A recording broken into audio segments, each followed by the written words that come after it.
Hello friends, my name is Rahul Gupta. Avon career academy में आपका स्वागत है। दोस्तों, आज ये जो लेक्चर्स रहेगा वो पूरे अक्टूबर मंथ का जितना भी करंट अफेयर्स है ना, वो पूरा का पूरा करंट अफेयर्स रहेगा। एमसीक्यू क्वेश्चंस रहेंगे, फिर उसके ऊपर एक्सप्लेनेशन रहेगा और उसके रिलेटेड जितने भी उसके फैक्ट होंगे ना, स्टैटिक जीके होंगे, वो सारी चीज़ें मैं कराऊंगा। ठीक है, तो वीडियो को शुरू से लास्ट तक देखना, बहुत सारे ज़्यादा आपको इसमें इंफॉर्मेशन मिलेगा जो कि आपको कहीं भी नहीं मिल सकता है। ठीक है, और ये जो वीडियो रहेगा पूरा का पूरा कम्प्लीटली हिंदी में रहेगा, क्योंकि अक्टूबर मंथ का अब जो इंग्लिश मीडियम का वीडियो है वो ऑलरेडी रंजीत सर ही डाल ही रहे हैं, तो मैं सोचा कि हिंदी मीडियम का ही बना देता हूँ। और ये आज दिवाली है, तो सोचा कि एक दिवाली के दिन कुछ ना कुछ किया जाए, तो मन में आया एक पूरा का पूरा करंट अफेयर्स बना दे। तो सबसे पहले तो दिवाली की हार्दिक शुभकामनाएं आपको और आपके पूरे फैमिली को मेरे तरफ से। ठीक है ना, आप लोग अच्छे से दिवाली मनाओ और अच्छे से मनाओ और पटाखा वटाखा भी फोड़ो, लेकिन उतना ज़्यादा न फोड़ो कि मतलब किसी को लग जाए वगैरह। मतलब ध्यान रख के पटाखा वगैरह फोड़ो और एंजॉय करो। और फिर उसके बाद स्टडी भी करो अच्छे से, एक छोटा सा कोर्स है, आप लोग पढ़ लेना। ठीक है, फिर आगे बढ़ते हैं हम लोग अच्छे से, और एक एक क्वेश्चन को अच्छे से देखेंगे और उसका एक्सप्लेनेशन भी बढ़िया से देंगे। जहाँ तक मैंने सारी चीज़ें इसमें डाल ही दिया है, बट फिर भी कुछ एक्स्ट्रा रहेगा तो मैं बता ही दूंगा। ठीक है, तो स्टार्ट करें।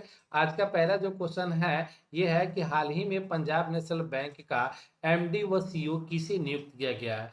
तो पंजाब नेशनल बैंक का एमडी और सीईओ अशोक चंद्रा को नियुक्त किया गया है। ठीक है ना, अगर ये बात आई है तो सबसे पहले आपको कुछ चीजें इसमें बता देता हूँ, फिर पंजाब नेशनल बैंक का एक फैक्ट भी है वो भी आपको बताऊंगा। ठीक है, तो भारत के कुछ सबसे पुराने बैंक के बारे में आप लोग को बता देता हूँ। जैसे मद्रास बैंक, तो सबसे पहला इंडिया में कोई बैंक खोला गया तो 1683 में मद्रास बैंक स्टैब्लिशमेंट किया गया। ठीक है ना, फिर उसके बाद बैंक ऑफ बॉम्बे 1720 में स्टैब्लिशमेंट किया। फिर उसके बाद बैंक ऑफ हिंदुस्तान 1770 में स्टैब्लिशमेंट किया। और ये तीनों के तीनों बैंक जो था ना, ये फॉरेनर लोगों ने स्टैब्लिशमेंट किया था, और इसका कैपिटल जो भी लगा था ना, वो कैपिटल फॉरेनर ने ही लगाया था। ठीक है, तो ये कंप्लीटली इंडियन बैंक नहीं था। फिर उसके बाद एक और बैंक खुला फॉरेनर के द्वारा, general bank of Bengal and Bihar. समझ सकते हो, बिहार में भी पहले पहले बैंक ओपन हुआ था। ठीक है ना, ये तीन स्टेट के बाद में ये 1773 में इस्टेब्लिशमेंट किया गया था। और इस टाइम जो इंडिया के जो गवर्नर जनरल ऑफ बंगाल थे ना, ते वारेन हेस्टिंग थे। ठीक है ना, वारेन हेस्टिंग थे। ये भी इंपॉर्टेंट, कभी बिहार के एग्जाम में क्वेश्चन बन सकता है। ठीक है, कि general bank of Bengal and Bihar किसके रीजन में एस्टेब्लिशमेंट हुआ था, तो ये वारेन हेस्टिंग के जो first governor general of Bengal है। ठीक है ना, फिर यहाँ पे देखो एक चीजें यहाँ पे इंपॉर्टेंट फैक्ट निकल के आती है पंजाब नेशनल बैंक से। तो पंजाब नेशनल बैंक के बारे में जब आया ना, तो मुझे पंजाब नेशनल बैंक का फैक्ट मुझे याद आ गया। तो मैं सोचा कि डायरेक्ट अगर बताऊंगा तो आप लोगों को समझेगा नहीं कि सर क्या बोल रहे थे, इसलिए मैंने इसको ये सारी चीजें आपको बताना जरूरी समझा। 1894 में लाहौर में एस्टैब्लिश यह बैंक भारत के सबसे बड़े बैंकों में से एक है। और यह पहला बैंक है जो पूरी तरह से भारतीय पूंजी से शुरू हुआ था। पूरा का पूरा इंडियन कैपिटल, इसमें इंडियन पैसा लगा था। तो पहला ऐसा बैंक जो पूरी तरह से इंडियन पैसे से इस्टेब्लिशमेंट हुआ था, तो वो पंजाब नेशनल बैंक था। और इसका इस्टेब्लिशमेंट जो हुआ था लाहौर में हुआ था। और जो इसको फाउंडर जो थे ना इस्टेब्लिशमेंट करने वाले, वो थे लाला लाजपत राय। ठीक है ना, लाला लाजपत राय थे। इंपॉर्टेंट है, ध्यान रखना। तो ये भी क्वेश्चन आपको पता चल सकता है, लाला लाजपत राय फ्रीडम फाइटर थे। ठीक है, फिर उसके बाद देख लो आगे, आप लोगों को कुछ यहाँ पे एक दो पॉइंट और भी है। तो general bank of Bengal and Bihar establish 1773 में भारत के प्रथम वाइस राय नहीं होगा, गवर्नर जनरल ऑफ बंगाल होगा। ठीक है ना, वारेन हेस्टिंग ने की थी। भारतीय रिजर्व बैंक भारतीय रिजर्व बैंक आरबीआई भारत का पहला बैंक था जिसका जनवरी 1949 में राष्ट्रीयकरण किया गया, नेशनलाइजेशन किया गया। नेशनलाइजेशन आप समझ ही सकते हो। लाइजेशन, नेशनलाइजेशन का मतलब होता है कि अगर किसी ने बैंक स्टार्ट किया, जितने भी बैंक स्टार्ट हुए ये सब प्राइवेट बैंक हुए, लेकिन बाद में क्या हुआ, भारत सरकार ने उसको अपने अंडर में ले लिया, जिसको हम लोग क्या बोलते हैं, नेशनलाइजेशन बोलते हैं। उसको हम लोग पीएसयू भी बोला जाता है, पब्लिक सेक्टर अंडरटेकिंग। ठीक है ना, जो आप समझ सकते हो वो गवर्नमेंट बैंक हो गए, उसका देख रेख करना गवर्नमेंट का काम हो गया। बाकी प्राइवेट बैंक के बारे में जानते ही हो, प्राइवेट बैंक जो होता है एचडीएफसी बैंक होता है। ठीक है ना, कोटक बैंक जो हमारा प्राइवेट बैंक है। ठीक है, एक्सिस बैंक जो है हमारा प्राइवेट बैंक है। ठीक है ना। इंडसइंड बैंक जो है ना प्राइवेट बैंक है, इंडसइंड बैंक हो गया, देना बैंक जो हो गया प्राइवेट बैंक है, ये सब प्राइवेट बैंक है। बाकी जितने भी बैंक है ना वो नेशनलाइज बैंक है, पीएसयू बैंक है, मतलब समझ लो कि गवर्नमेंट बैंक जिसको समझ सकते हो। तो नेशनलाइजेशन एक फेज में नहीं हुआ, बहुत अलग अलग टाइम पे अलग अलग बैंकों का नेशनलाइजेशन हुआ। जो सबसे पहला नेशनलाइजेशन आपको बताया गया था आरबीआई हुआ था, कब 1949 में हुआ था, ठीक है ना, आरबीआई। फिर उसके बाद देख सकते हो जुलाई 1969 में टोटल आप यहाँ पे देख सकते हो 14 बैंक को नेशनलाइज किया गया था। टोटल 14 बैंक जो प्राइवेट बैंक थे उनको नेशनलाइज किया गया, जैसे Allahabad bank, bank of Baroda bank, ठीक है ना, bank of India bank, bank of Maharashtra, Canara bank, central bank of India, देना बैंक, ये सारे जो बैंक हो गए ना, सॉरी ये देना बैंक में यहाँ पे ले लिया, देना बैंक हम लोग का नेशनलाइज बैंक है, ठीक है। तो ये टोटल 14 बैंक को नेशनलाइज किया गया। फिर उसके बाद अप्रैल 19 में 5 बैंक को नेशनलाइज किया गया, ठीक है ना। बहुत बार क्वेश्चन ऐसा पूछ दिया जाता है एग्जाम में, बैंकिंग के एग्जाम में, कि कौन से ईयर में 14 बैंकों को नेशनलाइज किया गया था या 5 बैंकों को नेशनलाइज किया गया था। तो ऐसे क्वेश्चन आप लोग को पूछे जा सकते हैं। फिर इसके बाद बहुत सारे बैंक नेशनलाइज हुए, फिर उसके बाद बहुत सारे बैंक मर्ज हुए, ऐसा करके टोटल अभी के टाइम में देखोगे नेशनलाइज बैंक हमारे इंडिया में जो है ना टोटल 15 नेशनलाइज बैंक है। आप देख सकते हो यहाँ पे यूको बैंक हो गया, बैंक ऑफ बड़ौदा हो गया, बैंक ऑफ इंडिया हो गया, कैनरा बैंक हो गया, सेंट्रल बैंक हो गया, Indian bank, Indian overseas bank, Punjab and Sindh bank, state bank of India, ये सारे जो है नेशनलाइज बैंक है। तो थोड़ा बहुत आइडिया रखोगे तो आप लोग को भी अच्छा रहेगा। फिर उसके बाद देखो अगला जो क्वेश्चन निकल के आ रहा है ये है कि किस बैंक को हाल ही में भारत का सर्वश्रेष्ठ बैंक घोषित किया गया है। तो सर्वश्रेष्ठ बैंक भारत का जो है एसबीआई को घोषित किया है, स्टेट बैंक ऑफ इंडिया को घोषित किया गया है, ठीक है ना। इंडिया बहुत ही हमारे लिए इंपॉर्टेंट बैंक है भारत का, ठीक है। आप देख सकते हो यहाँ पे आप लोग को अभी थोड़ी देर बताया था bank of Bombay, bank of Madras और बैंक ऑफ बंगाल, इन ये तीनों के तीनों फॉरेनर बैंक थे। और ये तीनों बैंक को 27 जनवरी 1921 को मर्ज करके एक बैंक बनाया गया, जिस बैंक का नाम था क्या, इंपीरियल बैंक। इंपीरियल बैंक देख सकते हो, इंपीरियल बैंक ऑफ इंडिया बनाया गया 1921 को। और यही बैंक को बाद में ले जाके 30 अप्रैल 1955 को इसका नाम बदल के रख दिया गया SBI bank, state bank of India bank. तो आप ये समझ सकते हो कि स्टार्टिंग में जो एसबीआई है ना अभी के टाइम में, स्टार्टिंग में उसका नाम एसबीआई नहीं था, वहां से उसका नाम 3 चेंज हुआ है, ठीक है ना। सबसे पहले bank of Bengal, bank of Bombay, bank of Madras, ठीक है ना, बॉम्बे, तीनों ये बैंक को मिलाकर एक बैंक बनाया गया इंपीरियल बैंक ऑफ इंडिया। और फिर उसी बैंक को 1955 में क्या कर दिया गया, स्टेट बैंक ऑफ इंडिया बना दिया गया। तो थोड़ा बहुत याद रखना, ये सब चीजें एग्जाम में कभी कभी आ जाए या कोई पूछ दे तो आप लोगों को नॉलेज रहे तो बेटर ही रहेगा। मैथ्यू वेड ने हाल ही में क्रिकेट से संन्यास की घोषणा की है, वो किस देश के खिलाड़ी है। तो ये ऑस्ट्रेलिया के खिलाड़ी है मैथ्यू वेड, ये विकेट कीपर थे, ठीक है ना। तो आप देख लेना इस साल उन्होंने क्या कर लिया, संन्यास ले लिया, ठीक है। वो वन लाइनर था, कुछ देख लो इस साल के बारे में। आईसीसी T20 विश्व कप के बारे में कुछ जानकारी गो थ्रू करते जाओ कि आईसीसी T20 विश्व कप 2024 कौन से टीम ने जीता, तो भारत ने जीता, इंडिया ने। फाइनल में मैन ऑफ द मैच कौन बना, तो विराट कोहली ने बना। प्लेयर ऑफ द सीरीज किसको मिला, तो बुमराह को मिला। विजेता टीम को कितनी राशि मिली, 20 करोड़ रुपए मिला। T20 विश्व कप कहाँ हुआ इस साल, तो हुआ यूएसए और वेस्ट इंडीज में हुआ, ठीक है ना। सर्वाधिक रन बनाने वाले बैट्समैन कौन थे, तो गुरबाज थे। और सर्वाधिक विकेट लेने वाले कौन थे, तो ये फारूकी थे। तो कुछ आइडिया है, आप लोग देख लो, ये मतलब चलते चलते आप लोग को मिल जा रहा है, अच्छी बात है। और इंडियन क्रिकेट के बारे में देखो कुछ यहाँ पे जनरल जानकारी दिया गया है, वो आप लोग देख लेना और याद कर लेना, अच्छा रहेगा, पढ़ लोगे तो ठीक ही रहेगा, ठीक है। हिमाचल प्रदेश के किस शहर में राज्य की पहली डिजिटल लाइब्रेरी का उद्घाटन किया गया, ठीक है ना। ध्यान रखो हिमाचल प्रदेश के किस शहर में, हिमाचल प्रदेश खुद में स्टेट है, ठीक है, तो किस शहर में डिजिटल लाइब्रेरी का उद्घाटन किया गया है, तो ये किया गया आपको बिलासपुर में, ठीक है ना। बिलासपुर समझ लो डिजिटल लाइब्रेरी, ठीक है ना, याद रखना डिजिटल लाइब्रेरी हिमाचल प्रदेश बिलासपुर। और एक चीज़ है यहाँ से और भी याद कर सकते हो, हिमाचल प्रदेश के जो मुख्यमंत्री है सुखविंदर सिंह सुक्खू है, ठीक है ना, सुखविंदर सिंह सुक्खू है, ठीक है।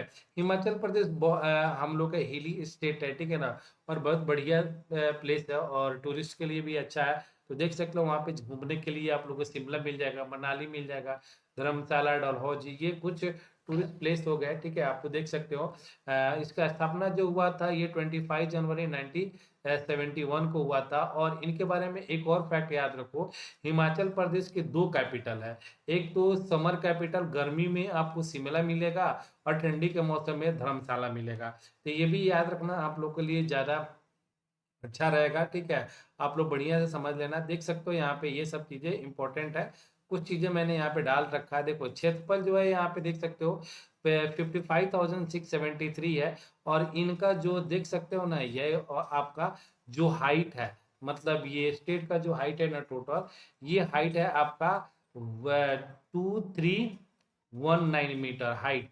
मतलब अगर मैं बोलूँ समुद्र तल से इसकी कितनी ऊंचाई है तो ये बताता है 21, यहाँ पे समझ सकते हो 213 टू 2319 2319 किधर गया 2319, हाँ 23, मतलब 2319 मीटर जो है ना, ये समुद्र तल से इसकी ऊंचाई है। तो ये पूरी के पूरे हिली स्टेट है, हिली स्टेट है, मतलब हिल्स वाला स्टेट है, पूरा का पूरा पहाड़ पे है। आप इतना से अंदाजा लगा सकते हो कि बिहार का जो हाइट है ना, बिहार का जो हाइट है समुद्र तल से, वो ओनली 53 मीटर है। समझ सकते हो 53 मीटर है, यानी 173 फीट हाइट पे है। और ये समझ सकते हो कि 2319 मीटर हाइट पे है।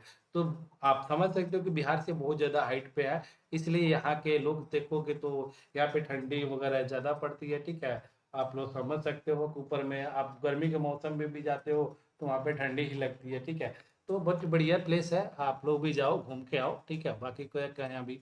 फिर उसके बाद देख सकते हो यहाँ पे वनडे क्रिकेट में भारत के लिए सर्वाधिक शतक जड़ने वाली महिला क्रिकेटर कौन बन गई है, तो ये स्मृति मंदाना है। ठीक है ना, स्मृति मंदाना। ठीक है, याद रखना आप लोग स्मृति मंदाना। देखो बहुत अच्छा एक टेबल मैंने ले रखा है, most run for India in international cricket in 2024 both men and women, main and women दोनों के लिए यहाँ पे ले रखा है मैंने कि सबसे ज्यादा रन बनाने वाले कौन थे 2024 में। तो वो वुमेन है यहाँ पे 956, 18 इनिंग्स में स्मृति मंदाना ने टोटल 956 रन माने हैं। फिर इसके बाद यशस्वी जायसवाल 953, इन्होंने भी, इनसे ये मात्र 3 रन कम है, बट इन्होंने 2 इनिंग कम खेले हैं।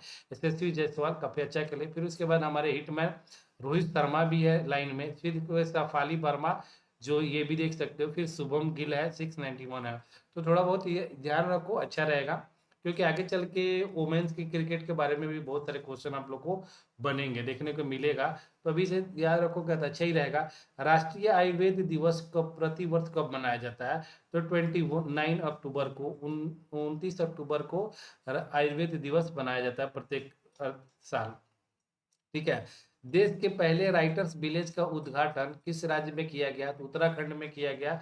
याद रखना इंपॉर्टेंट है। ठीक है ना, ये राइटर्स विलेज आप समझ सकते हो कि इस विलेज में जो प्रोग्राम हुआ ना, उसमें टोटल 65 कंट्री के मतलब मेंबर आए हुए थे पार्टिसिपेट करने के लिए। राइटर्स का बहुत ही ज्यादा महत्व है, क्योंकि मतलब एक टाइम एक दूसरे के बारे में अगर कोई चीजें अच्छे से हम लोग को बताता है, सिखाता है, उसके बारे में जानकारी देता है, तो वो बुक्स वगैरह कहानी वगैरह ही है। ठीक है ना, कि उसके बारे में अगर मान लो कि अगर मैं बोलूँ कि अर्थशास्त्र किसने लिखी थी, तो कौटिल्य ने, चाणक्य ने लिखी थी।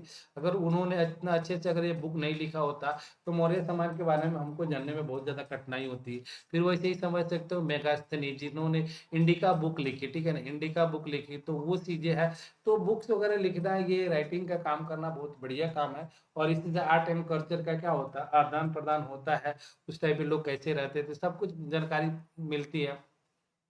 ठीक है, तो ये समझ लेना कि देश में पहला जो राइटर्स विलेज है उत्तराखंड। ठीक है, याद रखना बहुत इंपॉर्टेंट है ये। किसे हाल ही में एयरपोर्ट अथॉरिटी ऑफ इंडिया का अध्यक्ष चुना गया है, तो विपिन कुमार को। ठीक है, याद रखना ये वन लाइनर है। वर्ल्ड जस्टिस प्रोजेक्ट के 2024 रूल ऑफ लॉ में भारत का स्थान क्या है, तो रूल ऑफ लॉ में भारत का इंडेक्स में जो है ना 79 स्थान है। 79 मतलब 79 है, ठीक है। अब समझ सकते हो कि टोटल ये जो इंडेक्स होता है ना 152 कंट्री का होता है, ठीक है। 152 कंट्री का होता है, जिसमें ये देखा जाता है कि कौन से कंट्री में सबसे अच्छा मतलब लोगों को जस्टिस मिलता है, न्याय मिलता है, ठीक है। तो जिसमें भारत का जो रैंक है 79 है और नेपाल का जो रैंक है 69 है, और टोटल 142 में से 140 जो रैंक है ना वो हमारे पाकिस्तान पड़ोसी देश का है, ठीक है। याद रखना, कभी पूछ दे तो आप लोग को भूलना नहीं है। फिर उसके बाद देखो यहाँ पे अगला जो क्वेश्चन है, वारदा वन्य जीव अभ्यारण्य का उद्घाटन किस राज्य में किया जा रहा है? तो वारदा वन्य जीव अभ्यारण्य गुजरात में उद्घाटन किया जा रहा है। तो याद रखना, आगे क्वेश्चन इंपॉर्टेंट हो सकता है। वारदा वन्य जीव अभ्यारण्य कौन से स्टेट में है? तो ये गुजरात में है, ठीक है। इंपॉर्टेंट क्वेश्चन है, आप लोग समझ सकते हो। अगला क्वेश्चन देख लो यहाँ पे, भारत की पहली निजी सैन्य विमान फैक्ट्री का उद्घाटन किस राज्य में किया गया? तो ये गुजरात में किया गया, ठीक है ना। सैन्य विमान फैक्ट्री, ठीक है, सैन्य विमान फैक्ट्री का उद्घाटन ये गुजरात में किया गया। देख सकते हो यहाँ पे प्रधानमंत्री नरेंद्र मोदी और उनके स्पेनिश समकक्ष पेड्रो सांचेज जो यहाँ पे जो वहाँ क्या बोले प्रेसिडेंट है, स्पेन के जो प्रेसिडेंट है ना, हेड जो है वो आए थे इंडिया में और उन्होंने उद्घाटन किया यहाँ पे गुजरात में। समझ सकते हो कि C95 जो C295 विमान का निर्माण किया जाएगा, कहाँ पे? गुजरात में किया जाएगा, ठीक है। याद रखना, जो हेलीकॉप्टर है C295 का। हाँ देखो, C925 मतलब ये समझ सकते हो जो कि C295 जो एरोप्लेन होता है ना, मतलब एक कहीं भी मान लो, कहीं पे अगर मान लो कि डिपॉजिट करना रहता है, ट्रांसपोर्ट करना रहता है, एक जगह से दूसरे जगह ले जाना रहता है आर्मी को, सैनिक को, तो उसमें यूज किया जाता है। उसमें ज़्यादा से ज़्यादा संख्या में आर्मी फोर्स जा सकते हैं। तो C295 वही है और उसका स्पेनिश कंपनी बनाएगी। तो वो तो चीज़ें ठीक था, बट यहाँ पे आज मुझे एक न्यूज मिला, अच्छे से देख सकते हो यहाँ पे, गोल्ड प्राइस धनतेरस पर सरकार ने भी भरी अपनी तिजोरी, लंदन से लाया भारत आया 102 टन, मतलब 102 टन सोना भारत लाया गया है। कहाँ से? यूके से, यूनाइटेड किंगडम से। तो ये पहली बार नहीं लाया गया है, बहुत टाइम पहले, मतलब 6 महीने साल में पहले भी देखोगे तो उस टाइम में भारत में बहुत सारे सोना यूके से लाया था। तब बोलोगे कि सर ये यूके से ये क्यों लाते हैं, वहाँ पे मतलब कैसा है, यहाँ से सोना वहाँ पे कैसा गया? तो एक्चुअली क्या है ना, यूके को ना सेफेस्ट कंट्री माना जाता है, जिससे ऑल ओवर वर्ल्ड में बहुत सारे कंट्री जो है ना यूके के यहाँ पे अपनी सोना वगैरह रख देती है कि वहाँ पे रखे रहो भाई, क्योंकि हमारे यहाँ पे चोरी हो सकता है, ऐसा हो सकता है। तो मतलब सेव करने के लिए, जैसे हम लोग बैंक में पैसे रखते हैं ना, वैसे करके रखा जाता है। तो भारत धीरे धीरे पैसा को इंडिया में ला ला रहा है, ठीक है। बहुत सारे कंट्री है, चाइना का भी वहाँ पे है, ठीक है ना, पाकिस्तान का भी है, ऐसा नहीं है। बट लेकिन वहाँ पे अगर भारत अब ये सोच रहा है कि अब लाया जाए यहाँ पे अपना पैसा, इतना कॉन्फिडेंस हमारे पास है कि हम अपनी सुरक्षा खुद कर सकते हैं, ठीक है। तो लाना भी जरूरी है कि क्योंकि कल को आप देख सकते हो, थोड़ी दिन पहले की बात है, जब रसिया और यूक्रेन का जब युद्ध हुआ था, तो उस टाइम रसिया यूक्रेन पे जब अटैक किया, तो उस टाइम में रसिया का जो भी पैसा वगैरह था ना यूरोपियन कंट्री के पास, सारे के सारे लोगों ने क्या कर दिया, फ्रीज कर दिया। तो ये चीज़ हो सकता है कि अगर कल को हो के यूरोपियन का कोई भी यूरोपियन कंट्री के साथ इंडिया का अटैक हो जाता है, युद्ध हो जाता है, तो उस टाइम में क्या कर सकते हैं लोग, ये हमारे सोना वगैरह को ब्लॉक कर सकते हैं। तो गवर्नमेंट में के दिमाग में चल रहा होगा ऐसा कुछ प्लान, या ऐसा है कि मतलब अभी लाने के हो सोच रहे हो कि ठीक है इतना दिन रहा रहा, लेकिन अब तो हम लोग कॉन्फिडेंट, हम लोग अपनी कुछ देख रेख कर सकते हैं। तो अच्छी बात है ये, मतलब मेरे हिसाब से अच्छी बात है। अभी तक हम लोग दूसरे कंट्री के भरोसे थे, और देखो सोना हम लोग रखते हैं वहाँ पे, और वो सोना रखने के वजह से हम लोग क्या करते हैं, इंटरेस्ट भी देते हैं, ठीक है ना। इंटरेस्ट भी देते हैं, पैसा भी देते हैं, और हमारा सोना भी वहाँ पड़ा है। और कल हो के अगर हमारे यूके के बीच में कभी तनातनी हो जाएगी, तो यूके क्या करेगा, पूरा का पूरा हमारा सोना ही धर लेगा। तो इसलिए वहां से चला आएगा तो ठीक है। अभी बहुत सारे इंडिया का सोना अभी है वहां पे, लेकिन धीरे धीरे इंडिया अपना सोना लेके आ रहा है, ठीक है। समझ लो यहाँ से आप लोग को बढ़िया रहेगा। तो चलो ठीक है। फिर उसके बाद किस राज्य सरकार ने हाल ही में राज्य में विशेष शिक्षा जोन बनाने बनाए जाने की घोषणा की है? तो ये उत्तर प्रदेश है, ठीक है ना। किस राज्य सरकार ने हाल ही में विशेष शिक्षा जोन बनाए जाने की घोषणा की है? तो उत्तर प्रदेश।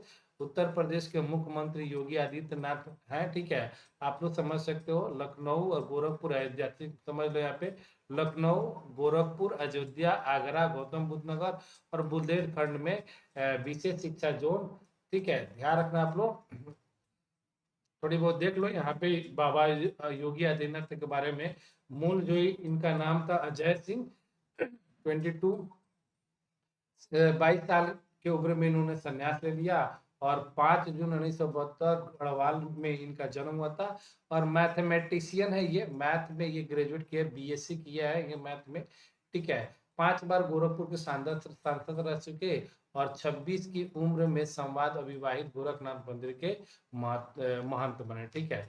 आप थोड़ा बहुत आइडिया रखोगे तो ठीक रहेगा, बाकी कुछ खास नहीं है, मुझे लगा मैंने डाल दिया।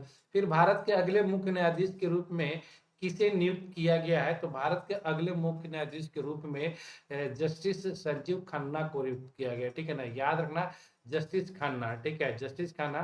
केंद्र सरकार ने भारत के अगले मुख्य न्यायाधीश के रूप में न्यायमूर्ति संजीव खन्ना की नियुक्ति को अधिसूचित किया गया है, ठीक है, याद रखना, इंपॉर्टेंट पॉइंट है संजीव खन्ना, ठीक है। देखो संजीव खन्ना को अपॉइंट किया गया, उसी के रिलेटेड मुझे ना एक एक क्वेश्चन हमको याद आ गया, तो मैं सोचा कि मैं क्वेश्चन डाल देता हूँ।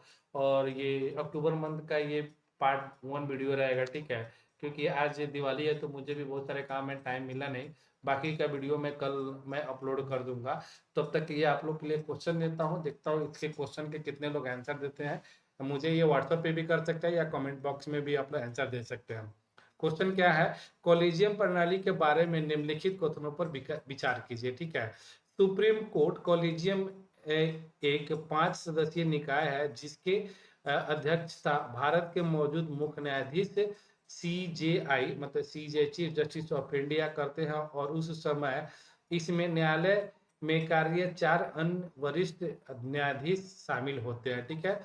सेकेंड ऑप्शन है यहाँ पे संसद ने विधि द्वारा कॉलेजियम प्रणाली का आरंभ किया था, ठीक है। फिर थर्ड है यहाँ पे उच्चतम न्यायालय और उच्च न्यायालयों के न्यायाधीश की नियुक्ति कॉलेजियम प्रणाली के माध्यम से की जाती है। कॉलेजियम प्रणाली की शुरुआत वर्ष 1993 में न्यायाधीश पी.एन. भगवती के ऐतिहासिक फर्स्ट जज मामले के उपलक्ष्य में की गई थी। तो आपको चुनना है इसमें से कौन सा ऑप्शन राइट है, 3-4 राइट है या 1-3 राइट है या सिर्फ एक राइट है या एक या 2 राइट है। तो दोस्तों आज का वीडियो यहीं पे खत्म होता है और इसका आंसर जिसको भी पता होगा प्लीज कमेंट बॉक्स में आंसर लिखना, ठीक है। मैं देखता हूँ कितने लोग इसका आंसर दे पाते हो। Okay bye, good night, happy Diwali.